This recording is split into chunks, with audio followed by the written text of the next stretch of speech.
Gamer friends, I'm Danielle. And I'm Josiah, And we are ready to roll.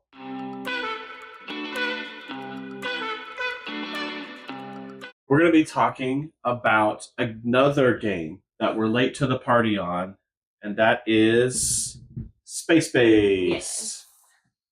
Yes. All right, Space Base is a game that we just got last month, I think. Yep. It is designed by John D. Clare, published by AEG. It's an older game. 2018. 2018. Yeah. So it's been around for a while. So most people have played it or experienced it if you're in the board game space, but we hadn't. That's right.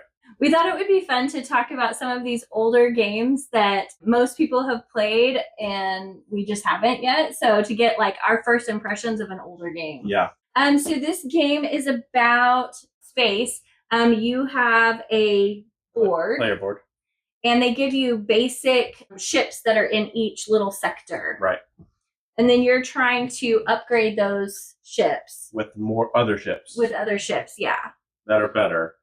They come and like dock at like the number 4, and that number 4 gets flipped around and it becomes a different action that you can take. And there's ways that you increase the amount of spending power that you have for spaceships as the game goes along.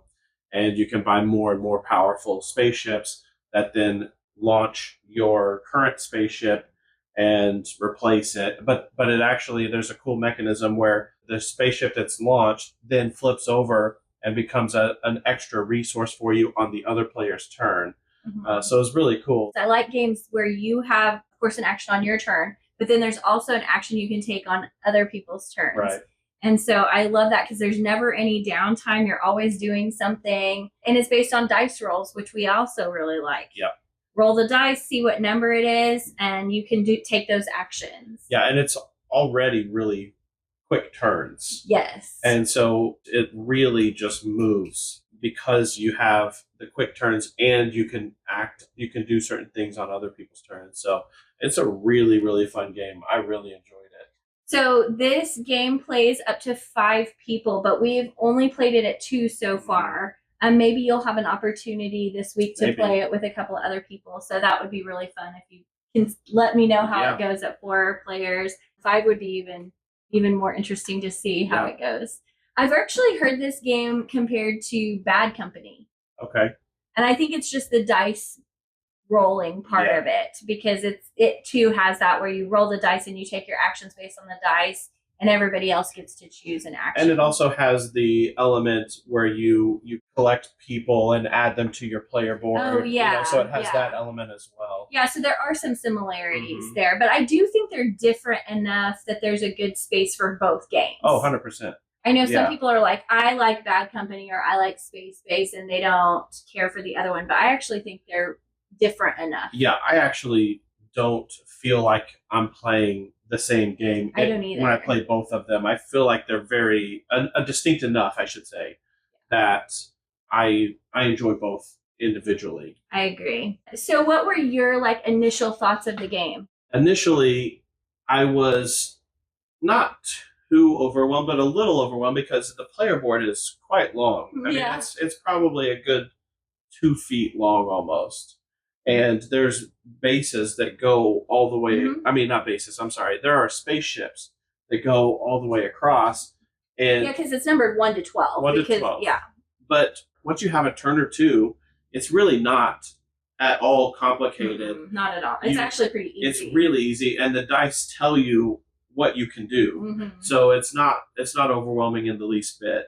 Once I got into a few turns, I was like, my interest was piqued, and I was like, "Oh, okay, I get this." And now I'm cruising. You know, like Definitely. I was lucky enough to get a couple of cards on dice spots that hit more often, that give in-game points, and so I was like steadily cruising down the in-game point track while you were trying to build up different things, and so it ended up working in my favor in that way. It did. I was struggling getting the end game points that I needed to get. But there was a really interesting moment for me in our playthrough when the better cards started becoming more available to me.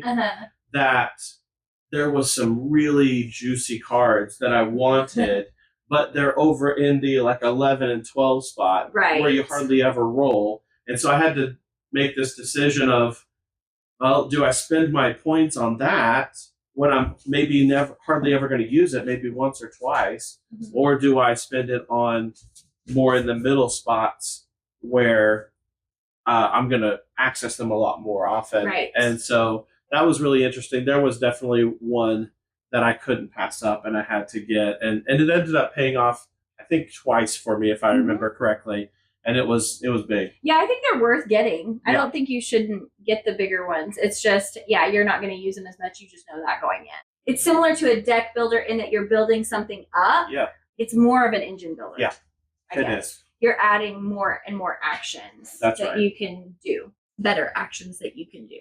All right, so who is this game for? Who would like this game? I would say people who enjoy shorter games, easier to get into games, Faster. fast pace. Mhm. I think it is like people who like that engine building. Hey, I'm going to start off slower and then I'm going to build and build and build as the game goes on. What do you think? Yeah, I agree with that completely. I would say that this game would have a wide range Yeah, of acceptability. I think so too.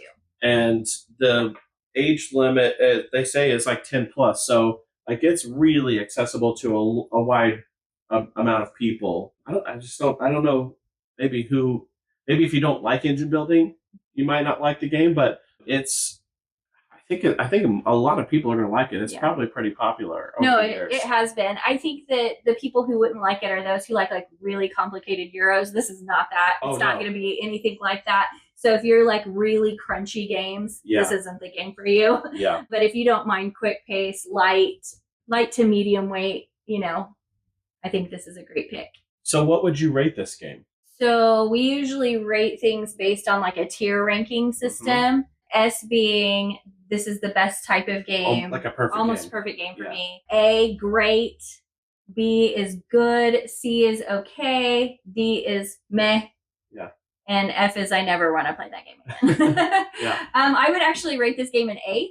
I think it's a great game. I think for what it is, for the amount that it costs, for the accessibility to play with all different kinds of people, this is an A game for me. What about you? I do agree. It is an A game. I would say that it is a nice change of pace game when you are maybe into more of the medium heavyweight games and you've maybe played a few of those. This is a great change of pace game for that. Like almost a palate cleanser type a game. palate cleanser, yeah. But it's more. It has more depth than that, sure, right? So sure. it's enough in itself for me to be an A game, but it also is really good for me at a game where you can move quickly. You don't have to put a lot of thought, a lot of mental strain on figuring things out, and so it's just really good. I mean, it's definitely an A game for me. Awesome. So yeah, A game. If you enjoyed this video, please like and subscribe. Tell us down below in the comments what you would rate this game and why. Thanks for watching. We'll see you next time. Bye. Bye.